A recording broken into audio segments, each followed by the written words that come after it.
Sud Radio Berkov dans tous ses états.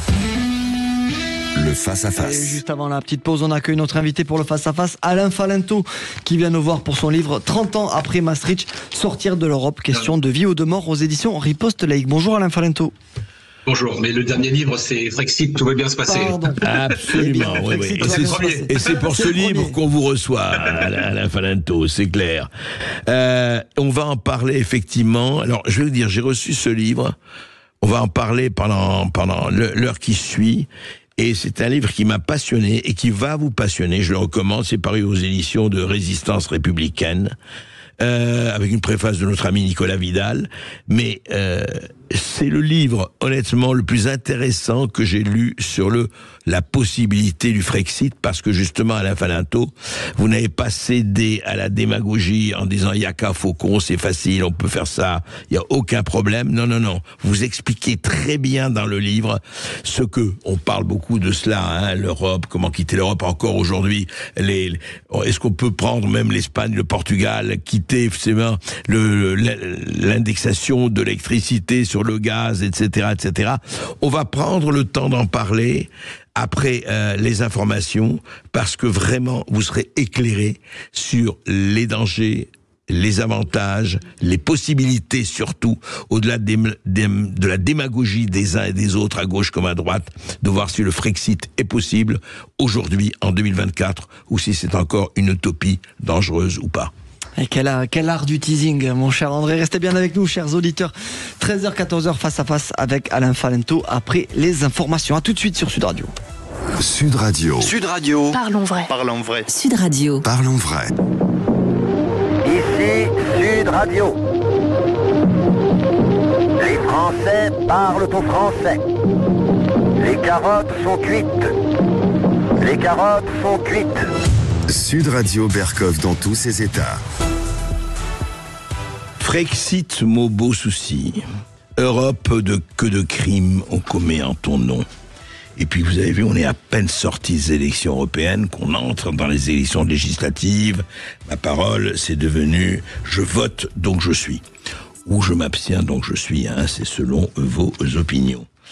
Alain Falento, Frexit, tout va bien se passer. Si vous avez dit tout va bien se passer, est-ce une allusion à notre ministre de l'Intérieur qui avait dit ça à Apolline de Malherbe sur BFM? Oui, c'est ça. Une petite allusion cachée. Donc, vous comparez le Frexit à une espèce d'action que je ne nommerai pas, soyons délictueuse, mais qui se passerait en douceur. Et c'est ce qu'on on a essayé de nous faire avaler avec l'Europe. Alors, votre livre est vraiment bourré d'informations. Et ce qui m'a frappé, et je crois que vous dites, au fond, vous dites, voilà, qu'est-ce que c'est que l'Europe? Comment on l'a construite? Alors, on va pas entrer dans le détail, je vous renvoie au livre, encore une fois, que je vous recommande. Mais je voudrais m'arrêter au départ. Vous dites pratiquement, et je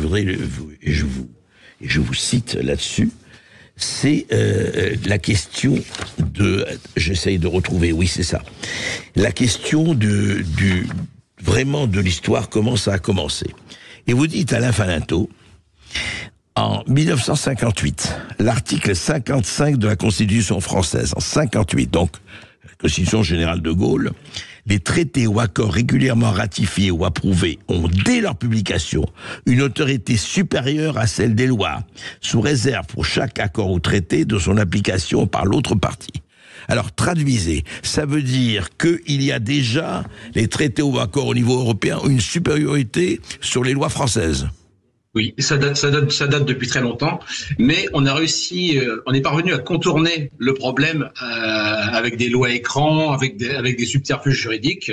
Mais après le traité de Lisbonne, disons que Nicolas Sarkozy a fait le nécessaire pour que la loi européenne s'impose à la loi nationale. Alors, j'y arrive justement, vous écrivez, vous rappelez, le traité de Lisbonne, 2007, hein, bien sûr, qui dit ceci, article 4.1 de la Constitution, la République participe à l'Union européenne constituée d'États qui ont choisi librement d'exercer en commun certaines de leurs compétences à vertu du traité sur l'Union européenne et du traité sur le fonctionnement de l'Union européenne tel qu'il résulte du traité signé à Lisbonne le 13 décembre 2007. Alors ça veut dire quoi? Ça veut dire, alors là, effectivement, on est passé à un autre stade. Oui, ça veut dire que c'est terminé, que c'est plié. C'est-à-dire que tous ceux qui veulent nous faire croire, comme on a vu par exemple pendant les débats sur la loi sur l'immigration, où les républicains ont essayé de nous faire croire qu'une petite modification de l'article 55 pourrait changer quoi que ce soit. Cet article 88.1, ça vous montre que nous devons une soumission totale à l'Union européenne. C'est ça. Alors il y a trois types de possibilités de compétences en Europe. Vous avez les compétences exclusives de l'Union européenne, donc ça on n'y touche pas, c'est réglé. Vous avez les compétences qui sont partagées. Dans quel domaine? Enfin, je veux dire schématiquement, bien sûr. C'est plutôt l'inverse, il faudrait demander. C'est qu'est-ce qui nous reste en fait? Ouais. Parce que quasiment tout, que ce soit la diplomatie, l'immigration, ça n'a pas plus rien n'est de notre compétence en réalité. Vous voulez dire vraiment aujourd'hui, non mais justement, parlons-en. Aujourd'hui, Alain Falinto, soyons clairs, là, on est en pleine élection législative, que ce soit le nouveau Front Populaire qui est la majorité, que ce soit le Rassemblement National qui est la majorité et peut gouverner, que ce soit, d'ailleurs, n'excluons rien, les centristes, les macronistes qui retrouvent le pouvoir de gouverner. Vous dites aujourd'hui, à l'heure où nous parlons, ça ne change rien. Leur marge de manœuvre est extrêmement étroite, sinon inexistante. Mais vous pouvez voter au hasard avec un dé, ce sera exactement le même résultat. D'accord ? Ces gens ne sont plus des gouvernants. Ce sont des intermittents du spectacle. C'est-à-dire que tous les 5 ans, on remonte le chapiteau, on s'étripe sur des sujets secondaires, sociétaux si possible. Et on évite d'évoquer les vrais sujets parce que ils ont peur d'une seule chose, être obligés d'apparaître devant le peuple et d'avouer qu'ils n'ont plus de prise sur la réalité. Là, ce serait vraiment terrible. Hein. Vous savez ce que disait Voltaire, ne dites pas à mon valet de chambre que Dieu n'existe pas, sinon il m'égorgerait dans la nuit. Et ben c'est un peu la même chose. Alors, c'est très intéressant.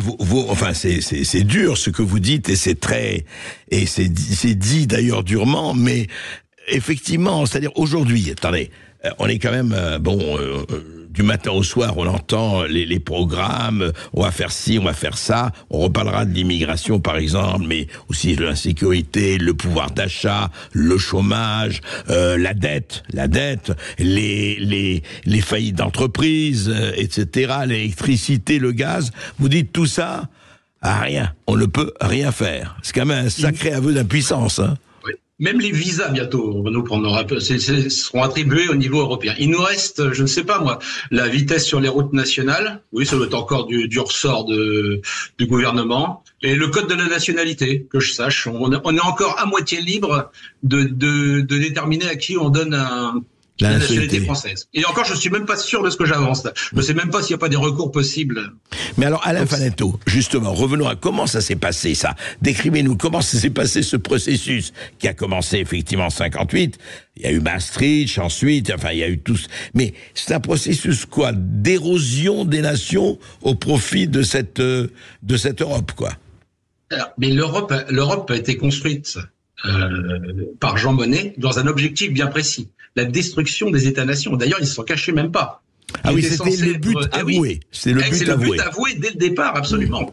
Voilà, parce que d'après lui, les nations, donc le nationalisme était responsable des guerres, et donc la dissolution des nations uniquement européennes, bien entendu. Hein. Oui, bien sûr. Que l'Europe, bien sûr, ça ne tient que pour nous. Était une nécessité afin de maintenir la paix et la prospérité en Europe. Donc c'est une machine à grignoter de la souveraineté. Une machine puissante, hein, et une machine qui a quelque chose avec elle, c'est le temps qui passe. Et c'est ça qu'il faut pas oublier, c'est un paramètre qu'il faut pas oublier. Si vous regardez, par exemple, notre vénérable assemblée actuelle, vous, Monsieur Berkoff, je pense que éventuellement, vous avez assisté au début de la CE. Oui, enfin, j'étais en âge de comprendre ce qui... Oui, vous étiez en âge de comprendre ce qu'il en était. Absolument. Très bien. Moi qui ai 50 ans, j'avais 18 ans lors du référendum de Maastricht. D'accord. C'est-à-dire que j'ai passé toute ma vie d'adulte sous le joug de l'Union européenne. D'accord. Notre ami que je ne vois pas, mais dont j'estime qu'il doit avoir une quinzaine d'années de moins que moi au minimum, pour lui, une France souveraine, ce ne sont que des oui-dire. Il peut même pas en avoir souvenance puisqu'il n'a connu que ça. Il est né dedans, oui. Voilà. Pas seulement. Pour mes enfants, ce sera une légende urbaine. Tout à fait. Oui, mais alors justement, Alain Falintot, comment ça s'est passé? Je veux dire, comment les strates, comment on a commencé par, j'allais dire dépouiller le cadavre, c'est pas ça du tout, heureusement on n'est pas encore là, mais comment on a fait pour grignoter ce que vous appelez le grignotage souveraineté, justement? Eh bien, Jean-Claude Juncker explique très bien la méthode. Alors, Monnet appelait ça la méthode des petits pas. Ouais. Lui, il appelait ça comme ça, dire on teste. Jean-Claude Juncker l'a avoué déjà une fois entre deux rasades. L'ancien commissaire européen, enfin l'ancien président de la Commission européenne, oui. Voilà, Jean-Claude Juncker l'a dit. On essaye, c'est-à-dire on essaye, ça veut dire on essaie de s'accaparer un petit morceau de souveraineté d'un État. Et si on n'entend pas de cris d'orfraie, on continue. Ah, oui. Et si personne ne dit rien, ça fait jurisprudence. Si les gens protestent, c'est pas grave, ils reviendront dans 5 ans que ce sera un gouvernement différent. Donc en fait, c'est vraiment une excavatrice à souveraineté. Ouais. Si je devais donner une image. Et alors cette image-là, elle a commencé par quelle loi? Qu'est-ce qui a commencé justement? Essayons de décrire un peu le paysage en race campagne, si je peux me permettre. Ça a commencé par quel type de loi? On va pas détailler tout, mais quel type de loi? On s'est attaqué à quoi? Au départ. Alors, et après? Au départ, en 57, on s'attaquait à la production de charbon et d'acier. Mmh. Donc on a mis ça en commun avec l'Allemagne, le Luxembourg, et ce qui a abouti ni plus ni moins, comme l'avait prévu Philippe Séguin, d'ailleurs il avait dit, à la destruction de la sidérurgie française. Voilà. Donc on a commencé par l'économie. Oui. Voilà, donc on a perte de souveraineté, le marché commun, etc. Oui. Voilà, c'est ça. Et puis petit à petit, on s'est attaqué à tout ce qui est sociétal. Mmh. On a perdu la main définitivement, je pense, après Lisbonne. Là, vous perdez, avec Schengen et Lisbonne, vous perdez la main sur ce qui est le plus cher, vos frontières, le contrôle non seulement de votre territoire, mais des personnes qui ont vocation à y séjourner. Ouais. Donc si vous couplez avec ça la perte du droit de frapper monnaie, eh bien, comme l'avait dit Marie-France Garot, eh bien, la France n'est plus un pays, tout simplement. Ouais. Depuis déjà une quinzaine d'années. On va en parler et justement on va continuer à démonter en tout cas la mécanique et voir ce qu'on peut faire, parce que vous aussi vous dites il y a quand même une marge de manœuvre et vous avez expliqué où sont peut-être les maillons faibles de cette construction pour ceux qui veulent effectivement changer de régime au vrai sens du terme, et pour les autres, eh bien écoutez, ils nous diront ce qu'il y a lieu de faire. À tout de suite, après une toute petite pause. On se retrouve avec Alain Falintot. Sud Radio Berkov dans tous ses états, midi 14h. André. Ici Sud Radio. Les Français parlent au français. Je n'aime pas la blanquette de veau. Je n'aime pas la blanquette de veau. Sud Radio Berkov dans tous ses états. Alain Falintot, Frexit. Tout va bien se passer aux éditions Résistance Républicaine. Mais Alain Falintot, peut-être on est allé un peu vite au sociétal. Moi, je voudrais revenir un peu. Vous savez, on a commencé par parler d'économie. Attendez, est-ce qu'aujourd'hui, parce qu'on entend les agriculteurs par rapport aux normes européennes, on entend sur l'industrie, on entend sur... Est-ce qu'aujourd'hui, au niveau des entreprises, au niveau de l'agriculture, au niveau de l'industrie, au niveau de toutes les lois, les normes, les instructions dans ce domaine, est-ce qu'on peut dire vraiment que la quasi-totalité de la gestion, elle vient d'Europe, en tout cas elle est commandée, elle est organisée, elle est pilotée par l'Union européenne ou la Commission européenne? Elle est pilotée par la Commission. Le pouvoir se trouve à la Commission. Le Parlement européen n'a de parlement que le nom, parce qu'il fallait donner un petit vernis démocratique, ouais. Mais la Commission européenne a le monopole de l'initiative normative. C'est-à-dire qu'elle décide des lois, et surtout, elle décide de l'ordre du jour au Parlement. Donc c'est vraiment un parlement croupion, en fait, le Parlement européen. Et donc, on a élu, quand on a fait les élections européennes la semaine dernière, il y a quand même 2 semaines, donc vous dites, c'est un parlement vraiment de Playmobil? Ben oui, ils n'ont aucun pouvoir, ils peuvent juste faire des amendements, mais ils n'ont pas l'initiative des lois. D'accord. Tout simplement. Donc c'est la Commission. C'est la Commission qui décide tout, et les parlements nationaux ne sont qu'en fait que que des chambres d'enregistrement, c'est du notariat, une chambre d'enregistrement, de transcription de droit européen en droit national. Et si vous prenez l'agriculture, par exemple, les traités internationaux, nous n'avons plus notre mot à dire sur les traités internationaux. C'est pas la ratification, par exemple, l'accord avec le Mercosur, qui pour l'instant n'est pas terminé. Je peux vous garantir qu'après une fois dans un mois, vous apprendrez que l'accord a été signé parce que l'Allemagne le veut. L'Allemagne l'a décidé, tout est déjà signé en fait. Donc vous aurez ce Mercosur, que vous le vouliez ou non. Donc quand le gouvernement français dit non, on va pas signer, si c'est pas telle ou telle chose n'est pas corrigée, on va pas signer le Mercosur. Mais il n'a pas signé. Il n'a pas signé. C'est faux. Mais qui signe? Eh bien, des fonctionnaires européens que vous ne connaissez pas, voilà, qui ont mandat pour négocier et qui d'ailleurs, si vous vous rappelez des négociations avec le traité transatlantique qui a échoué avec les États-Unis, le gouvernement français n'avait même pas accès au contenu des négociations. Ah ouais, d'accord, intéressant. Ces gens font leur vie. Et dites-moi, et le Conseil européen, quel rôle joue-t-il? Alors là, c'est le Conseil des chefs d'État. Donc jusqu'à maintenant, il avait encore un certain droit de veto sur les sujets stratégiques. Jusqu'à maintenant, c'est encore comme ça. C'était la seule prise que nous avions, nous, indirectement, à travers nos dirigeants, sur les décisions qui pouvaient être prises en matière particulièrement de diplomatie. Mais ça va changer aussi. Ça va changer parce qu'il est prévu de généraliser le vote à la majorité qualifiée. Donc c'est-à-dire qu'il n'y aura plus de veto, même plus de veto. Mais dites-moi, c'est un paysage en ruine que vous nous décrivez là, hein, Alain Falintot. Non, vous savez, c'est un organisme, l'Union européenne, de type évolutif. L'équivalent, ce serait le dessin intelligent, si vous voulez. Vous voyez, pas le darwinisme, mais le dessin intelligent. Il y a un objectif. Ou les variants du Covid. Si vous voulez. Il y a un objectif et donc ils se sont adaptés pour le réaliser. Mais surtout, ils sont sûrs de leur force vis-à-vis de nous. Autant ils sont faibles, autant c'est une entité qui est faible vis-à-vis de l'extérieur, qui n'est respectée par personne, l'Union européenne. Regardez comment la Russie l'a traité en disant qu'ils ne traitaient pas avec les loufias, mais seulement avec les patrons. Comment les Chinois ont traité von der Leyen la dernière fois qu'elle s'est déplacée. Donc c'est une entité qui est d'autant plus faible vers l'extérieur qu'elle est disons avide de puissance sur ses populations internes.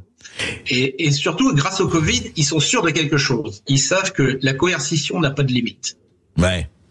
Ça a été une expérience in vivo très intéressante au niveau planétaire d'ailleurs et au niveau continental, c'est clair. Est-ce que, Alain Falintot, est-ce que le fait de passer de 5 à 10 à 28 à 27 aujourd'hui et peut-être à 30 demain a changé les choses et comment? C'est une excuse. À chaque élargissement, on réduit la capacité des États à agir sur la Commission. Avec comme excuse la bonne gouvernance. Alors on nous a dit on peut pas diriger à 15 comme on dirige à 12. Comprenez bien, il va falloir renoncer à des vétos, la majorité qualifiée. On peut pas diriger à 15 comme à 25. Et maintenant on va vous dire on peut pas diriger à 36 comme à 25. À chaque fois c'est l'opportunité de réduire encore un petit peu plus la souveraineté des États. Et donc, si je vous entends bien, si je vous comprends bien, c'est vraiment la Commission européenne, le exécutif, quoi. C'est l'exécutif de 27 à 28 pays et qui décide de pratiquement tout. Ils décident de tout. Ils ont le monopole de l'initiative normative. Ils décident de quoi on va parler à travers des directives, des décrets. Alors, on les fait voter par le Parlement, qui peut les amender, mais bon, les lobbies font le nécessaire pour que les amendements aillent dans le bon sens. Mais nous n'avons plus de moyens de pression sur ce qui se passe à la Commission depuis très longtemps. Depuis très longtemps. Mais dis-moi par exemple, alors comment l'Espagne ou le Portugal ont obtenu des dérogations, prenons cet exemple, de ne pas indexer l'électricité sur le prix du gaz, alors que nous, même on en parlait encore, on va essayer, le Rassemblement national disait on va essayer, puis on ne sait pas du tout. Rien obtenu. Rien. Il y a une raison. L'Espagne est en partie est pratiquement autarcique en termes de production électrique. Et nous l'étions, non. Nous l'étions. Oui, mais simplement, si nous ne sommes plus, pourquoi ce marché européen d'électricité a-t-il vu le jour? Parce que l'Allemagne l'a voulu. Ouais. Parce que cette électricité nucléaire que nous avions, c'était notre seul avantage compétitif pour notre industrie vis-à-vis de l'Allemagne. Ouais. Et donc, il était absolument inconcevable qu'il nous le laisse, alors que ça fait partie du patrimoine industriel. C'est comme si vous reprochez. Ils ont considéré, la commission considère que c'était un avantage compétitif indu. C'est comme si vous reprochiez à l'Espagne d'avoir du soleil, par exemple, ou à l'Allemagne d'avoir un accès à la mer Baltique. Ah oui, on considérait que le fait que la France ait un avantage du point de vue nucléaire et fournisseur d'électricité, c'était injuste, quoi. C'est écrit texto. C'est pour ça qu'on a créé une fausse concurrence avec des fournisseurs d'accès qui sont ni plus ni moins que des parasites, au sens littéral, au sens économique du terme, hein. Des parasites économiques qui sont entre le fournisseur et le client final et qui prennent une marge, c'est dans un système d'une complexité invraisemblable. Et surtout, il y a la reine, c'est-à-dire que nous avons un accès régulé à notre énergie nucléaire, limité. Alors que nous étions en pleine autonomie et autarcie, exportateur. Oui.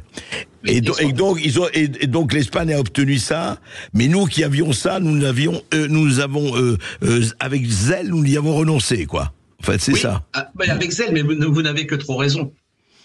Madame Voynet, je ne sais pas si vous avez regardé les débats sur la commission parlementaire sur l'énergie. Tout le monde devrait regarder ça pour se faire une opinion sur les choses. Vous voyez défiler des traîtres les uns après les autres qui vous expliquent, que ce soit Valls. Valls, pour moi, c'est le pire, en fait, celui qui m'a fait le plus mal. Valls vous explique que, en fait, aucune étude d'impact n'a été faite et que, de toute façon, c'était purement politique. Madame Voynet vous explique qu'elle nous a trahis, volontairement, pour des raisons idéologiques. Oui, elle le raconte. J'ai vu avec ça. Légèreté. Ouais. Avec légèreté, oui. Elle sourit même très largement. Elle sourit, oui, absolument. Et dites-moi, alors ça, ce qu'on dit sur l'électricité, donc si je vous entends bien et je vous ai lu, ça s'applique à tous les domaines, pratiquement tous les domaines. Tous les domaines. Excepté, je vous ai dit, je ne sais pas ce qui reste de notre compétence.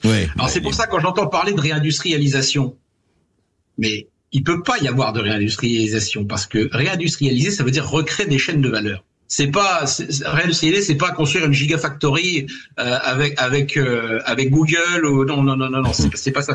C'est s'occuper des entreprises existantes déjà. Et donc, il faut orienter l'argent public vers les entreprises nationales et les subventionner si nécessaire. C'est-à-dire tout ce que l'Europe vous interdit à cause de la libre circulation, la concurrence libre et non forcée et non concurrence libre et non faussée. Voilà, cette ouverture totale mondiale, hein, puisqu'il y a même pas de préférence européenne en fait dans le. Oui, en plus. Il n'y a pas de préférence nationale, il n'y a pas non plus de préférence européenne. C'est une espèce d'organisme qui est ouvert sur le monde. Et donc, il est absolument impossible de réindustrialiser la France dans le cadre européen, sans se confronter directement à Bruxelles. Mais alors, quand on dit que, par exemple, c'est notre ministre de l'économie et des finances qui, comme on sait, a mis à genoux avec succès l'économie russe et qui a sauvé l'économie française, comme on le sait, a dit mais vous allez voir là, le Nord va y avoir les voitures électriques vont être construites là, évidemment, et il ne parle pas des Chinois qui vont tout gérer, mais en fait, tout ce qu'on raconte à gauche comme à droite sur la nécessité de la réindustrialisation, la lutte contre le chômage, etc., vous dites que c'est c'est donné perdant au départ parce que justement on n'a pas cette capacité de subventionner, d'aider, d'investir là où il faut. Et oui, les mêmes causes engendrent les mêmes effets. Vous gardez les mêmes règles de libre circulation. Vous pouvez pas protéger vos marchés. Et vous gardez la même monnaie, l'euro, qui est trop fort pour vous. Eh bien, la désindustrialisation va se poursuivre, contrairement à ce qu'ils disent. Et si vous regardez la presse, parce qu'on n'en parle pas beaucoup, mais nous allons perdre Pyrex. Vous voyez? Nous allons perdre les chocolats poulains que tout le monde connaît. Tout ça, ça va fermer. Pourquoi ça ferme? Parce que ça va être délocalisé ailleurs. Là où et ailleurs en Europe, parce qu'on accuse toujours la Chine, mais non, les délocalisations, elles sont intra-européennes. C'est ça qu'il ne faut pas perdre de vue. Mais c'est très intéressant et je veux dire, c'est vraiment parlant.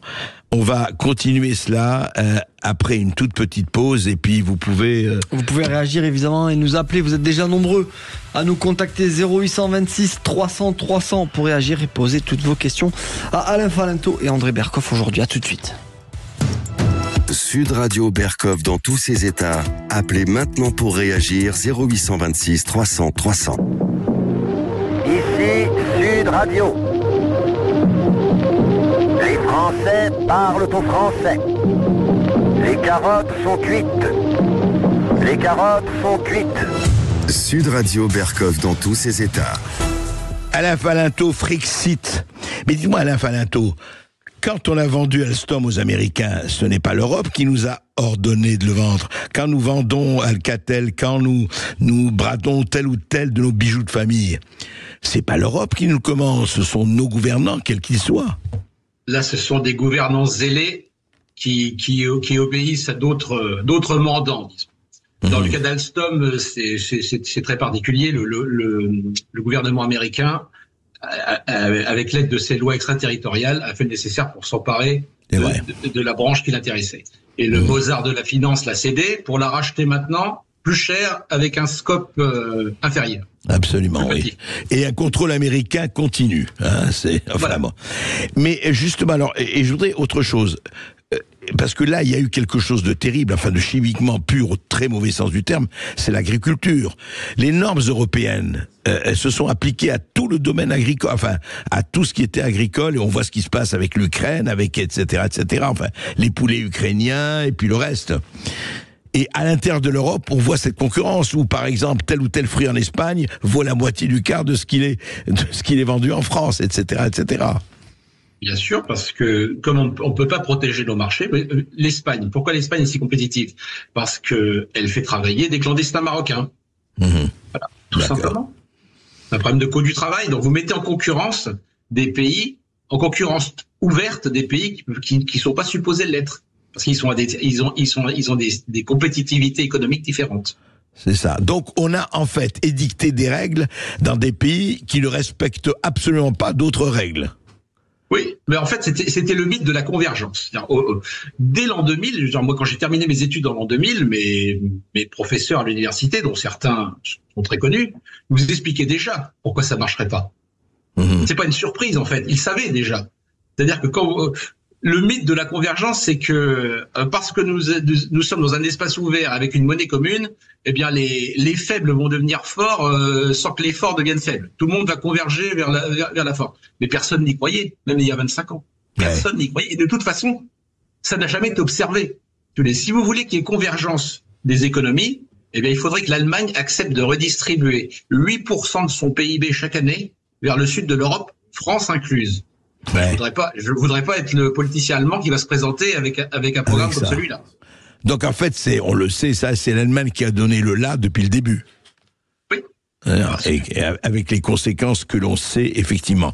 Alors justement, avant de donner la parole à nos éditeurs, qui je suis sûr beaucoup de questions à vous poser, vous dites quand même qu'il y a, je dirais, des trous dans la raquette, en côté peut-être pas beaucoup, mais il y en a.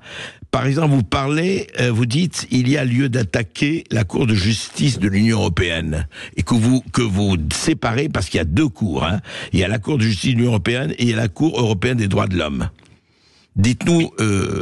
Alors, oui.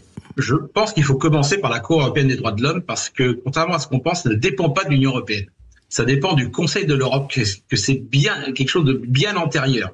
Le Conseil de l'Europe et la CEDH ont été créés pour s'occuper des populations de déplacés européennes, disons de culture judéo-chrétienne. Dans les cauchemars les plus dystopiques de ceux qui ont créé ça, ils n'auraient jamais pensé que ça pourrait s'appliquer à des centaines de millions de subsahariens. D'accord. Mais la Cour européenne des droits de l'homme est bien plus nuisible. Elle s'occupe pas seulement de droits de l'homme, elle s'occupe de tout. Tout le monde peut la saisir pour à peu près n'importe quel motif. Je crois me souvenir que le comptable du prince de Monaco a saisi la CEDH parce qu'il n'était pas content d'avoir été viré. Tout à fait. Si mes souvenirs sont bons. Tout à fait, absolument.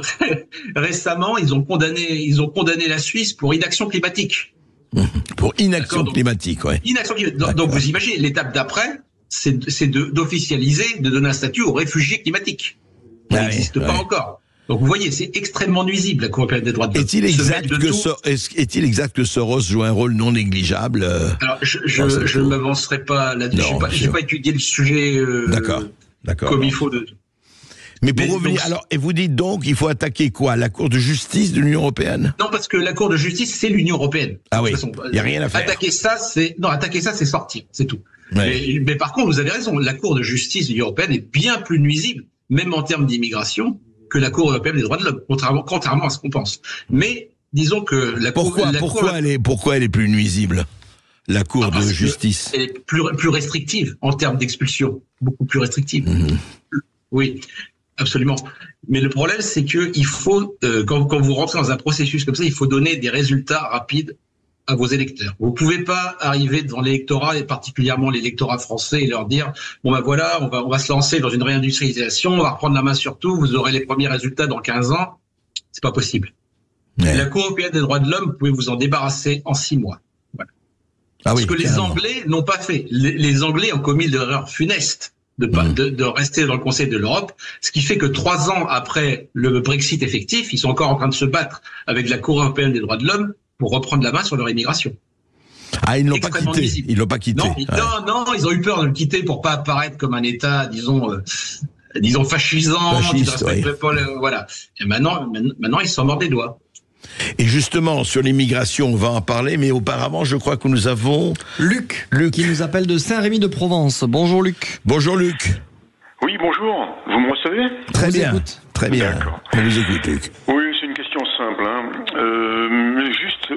Votre interlocuteur a dit que on était inféodé donc à tous les traités européens, mais en consultant la Constitution française, sur l'article 2 de la Constitution, il est spécifié son principe est gouvernement du peuple, par le peuple et pour le peuple. Or, nous avons eu une consultation du peuple qui était nette, très nette, avec un refus de la Constitution européenne. 2005, référendum. 2005, oui. Exactement, oui, absolument. Et dans la foulée presque, en 2007, nous avons eu cette pseudo-démocratie qui est passée par l'Assemblée nationale et qui a demandé à l'Assemblée si on acceptait le traité de Lisbonne, que nous avons évidemment accepté puisque c'était majoritaire, quoi. Oui. Alors, qu'est-ce qui est le plus évident, puisque dans la Constitution française, on a un gouvernement du peuple, par le peuple et pour le peuple, et derrière, on vous fait accepter par l'Assemblée nationale. Qu'est-ce qui représente le mieux la gestion du peuple français? Alors, la question que vous posez, quelle est la légalité et la légitimité la plus forte? C'est ça, Luc? Oui, c'est ça, exactement, ouais. Alain? Bon, il y a des gens qui se sont déjà posé la question, bien évidemment. Dès 2007, il y a déjà des sont déjà posé la question. Et en fait, moi, je pense qu'il faut repénaliser le délit de forfaiture.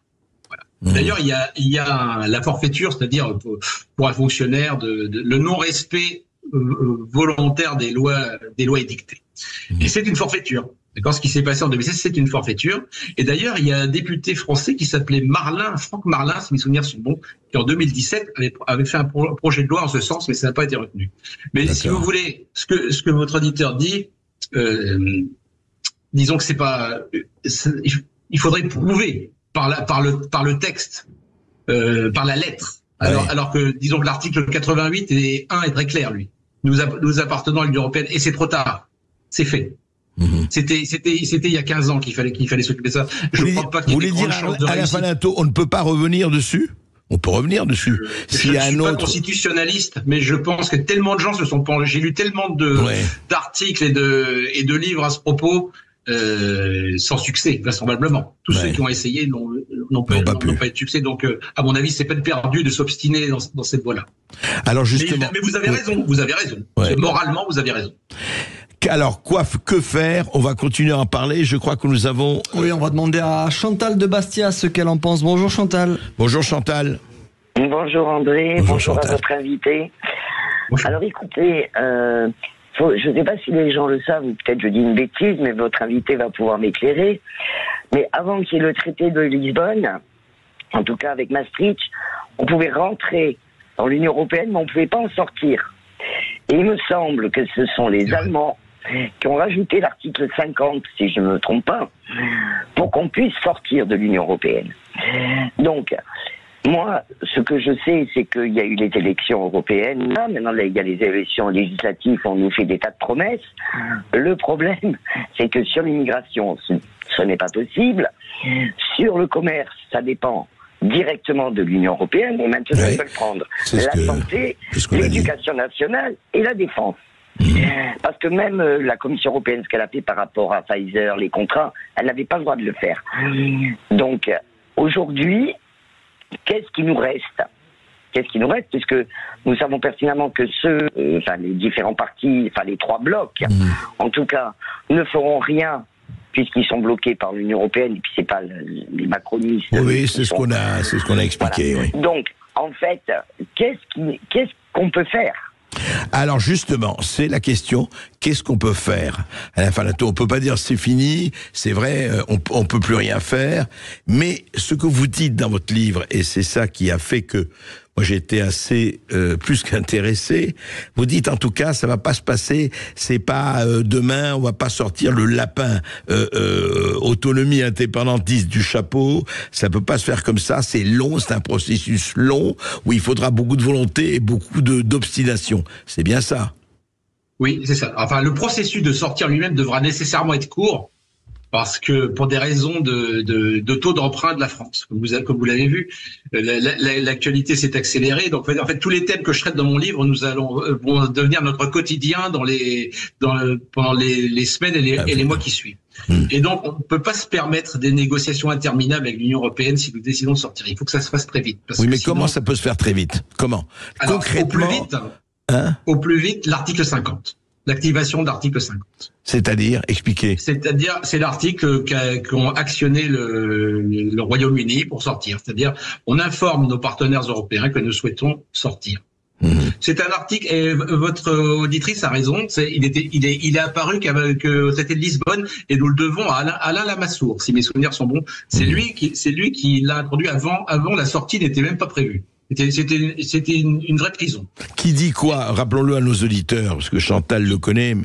Qui dit qu'on informe nos partenaires de notre décision de sortir de l'Union européenne, et donc des négociations s'engagent d'un maximum de 2 ou 3 ans, mais d'un maximum. D'accord. Nous pouvons parfaitement décider que ce sera 6 mois. Voilà. Il faut que ce soit court. C'est à l'Assemblée c'est au Parlement de le voter, ça? Alors ça, oui, c'est au Parlement, mais ça nécessitera bien entendu un référendum. Un référendum, bien sûr. Pour avoir de la légitimité. Bien sûr. On va continuer d'en parler avec vous au 0826 300 300 après cette courte pause. À tout de suite sur Sud Radio. Sud Radio Berkov dans tous ses états, midi 14h. André Ici Sud Radio. Les Français parlent au français. Je n'aime pas la blanquette de veau. Je n'aime pas la blanquette de veau. Sud Radio Berkov dans tous ses états. 13h46 sur Sud Radio, toujours avec Alain Falinto. On parle d'Union européenne et avec André Berkov. Et puis nous accueillons César qui nous appelle depuis Bayonne. Bonjour César. Bonjour César. Ave César. Bonjour. Ave André Berkov. Et je souhaite un très bon été à toute l'équipe de Sud Radio. Merci. Merci à vous aussi César. On vous écoute. Moi, je suis un petit peu comme vous, André Berkov. Je n'aime pas du tout faire de l'anti-américanisme primaire, comme vous dites. Et on a la chance aux États-Unis, qui sont victimes de Davos, un peu comme tout un tas d'autres pays, parce qu'il faut pas croire que les États-Unis sont les méchants de l'histoire. Ils sont comme les autres. On a un prix Nobel américain, enfin un prix Nobel de l'économie, qui est américain, un citoyen américain. Il s'appelle Joseph Stiglitz. Je sais pas si vous voyez qui c'est. Oui, tout à fait. Il a écrit en 2016 un livre. Le titre de ce livre, c'est L'euro, comment la monnaie unique menace l'avenir de l'Europe. Et pourtant, c'est un citoyen américain qui le dit. Et j'ai trouvé ça très intéressant parce que si même des Américains comme ça reconnaissent qu'il y a des gros problèmes avec cette monnaie, moi ça m'a fait penser un petit peu à Sauron, vous savez. Autrefois, il y avait tous les petits anneaux de chaque pays pour les elfes, les nains, tout ça. Et tout d'un coup, il y a eu un qui a voulu avoir la monnaie unique, sauront, et ça a foutu le bordel un petit peu partout, et je trouve ça très intéressant de retrouver cette diversité monétaire, cette souveraineté monétaire, cette souveraineté énergétique, médicale, parce que finalement la diversité de chaque pays, c'est ça qui permet une meilleure compréhension de la vérité. Si c'est le communisme partout, on peut pas réfléchir. Mais s'il y a de la diversité, on me dit tiens, il pense comme ça lui, tiens, et comme vous dites André Berkoff, il y a une émulation, etc., etc. Oui, c'est le frottis des cerveaux cher à Montaigne, absolument. Mais voilà, et je voulais juste terminer sur un point, si vous permettez. Je pense que, après c'est mon avis personnel, je pense que le candidat pour les législatives qui nous proposera le RIC, c'est-à-dire pouvoir créer de l'intelligence collective, quel que soit le parti d'ailleurs, on pourra mettre en place des choses qui nous intéressent à nous le peuple, et non pas être les uns divisés contre les autres, bêtement, le tout conflictualisé, le référendum, le RIC, le référendum d'initiative citoyenne, c'est bien ça. Voilà, tout à fait. Voilà. Alors justement, ça me permet, avec Alain Falinto, c'est une question, merci César, parce que l'euro, dites-moi, vous savez qu'on entend que ça, on dit oui, mais attendez, vous voulez sortir de l'euro, mais ça va être, déjà, on est endetté jusqu'à la moelle avec 3300 milliards, donc 3000 milliards, etc. Enfin bon, sortir de l'euro, ça va être terrifiant, si on va retrouver le franc, ça n'a pas de sens, ça va être les années 30, etc. Qu'est-ce que vous dites aux gens qui nous disent ça? Déjà, je répondrais que nous avons passé près de 1500 ans sur l'euro. Il ne faut même pas oublier que dans l'histoire de France, ce n'est qu'une parenthèse, l'euro, pour l'instant. Ouais. Enfin, on semble l'avoir oublié. Et puis, posez-vous la question suivante. Qu'est-ce qui va nous arriver si nous restons dans l'euro? Si nous restons avec l'euro-marque, en fait, avec une monnaie beaucoup trop forte pour nous. Ouais. Eh bien, c'est la désindustrialisation et la paupérisation qui vont continuer, tout simplement. Comme depuis une vingtaine d'années. Donc, en fait, vous avez le choix entre rester comme vous êtes et crever à petit feu, paupérisation généralisée, classe moyenne qui se paupérise, même les diplômés en France sont paupérisés. J'ai découvert avec stupéfaction les salaires des étudiants et des gens qui sortent d'HEC. Ouais. Ce sont des salaires de misère par rapport à ce qui se pratiquait il y a... alors que HEC, c'est HEC. Oui, tout à fait. Voilà, il y a une paupérisation généralisée, d'accord. Et tant qu'on restera dans la zone euro, ce sera comme ça. Ou bien vous avez la possibilité de sortir, mais je ne dis pas que ce sera facile. Évidemment, il y a des problèmes, il y aura des problèmes à résoudre. Et le premier, c'est la dette. Qu'est-ce qu'on fait de notre dette? Qu'est-ce qu'on fait de notre dette? dont vous savez que plus de 50% appartient à des investisseurs étrangers, comme vous le savez. Alors maintenant, rappelez-vous ce qui s'est passé avec la Grèce. La simple évocation de l'éventuelle faillite de la Grèce a failli faire mourir tout le système financier européen. Est-ce que vous imaginez la faillite de la France? Faillite qui serait provoquée en partie par la Banque Centrale Européenne. Parce que vous avez vu, les taux d'emprunt de la France ont monté, ils sont arrivés, ils surpassent ceux de l'Allemagne maintenant de 75 points de base.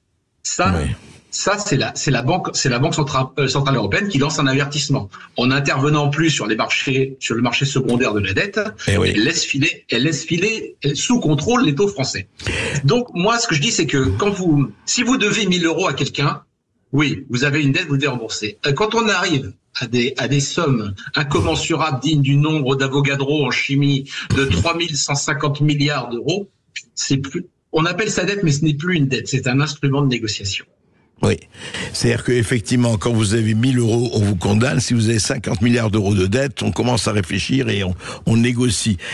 Juste un mot avant de prendre effectivement Claude Esteban. Juste un mot. Mais est-ce qu'on n'a pas une... Alors dites-moi, quand il y a eu cette discussion qui continue sur la retraite, mais là la France a une marge de manœuvre. Quand on disait retraite à 60 ans, retraite à 64, non, il faut revenir à ça. Vous avez vu, enfin c'est pas à vous que je décrirai pendant des mois, voire des années, depuis longtemps. Donc là, il y a quand même une marge de manœuvre, puisque en principe, ou alors je n'ai pas compris, c'est le gouvernement français qui décide de l'âge, etc., des rapports et de quelle gestion de la retraite. Oui, pour l'instant, mais le gouvernement français, il a quand même, notre pays a quand même un gros problème. Nous ne couvrons que 60% de nos dépenses. Faut voir ça comme ça, parce que là, quand on vous parle de déficit sur PIB, on est que des chiffres de 5%. 4%. La vérité, c'est que nous ne couvrons chaque année que 60% de nos dépenses. Ah oui. Voilà. C'est-à-dire et ça, c'est un problème structurel. Oui, je comprends. Oui, en fait, on dépense 40% plus que ce qu'on gagne, et voilà. D'accord. Et une partie de ce qu'on emprunte sert à payer les intérêts de la dette déjà contractée. Absolument. On est dans un espèce de maelstrom de dette dont on ne pourra pas sortir par la simple croissance du PIB, parce que de croissance, nous n'aurons point, parce que nous sommes dans la zone euro.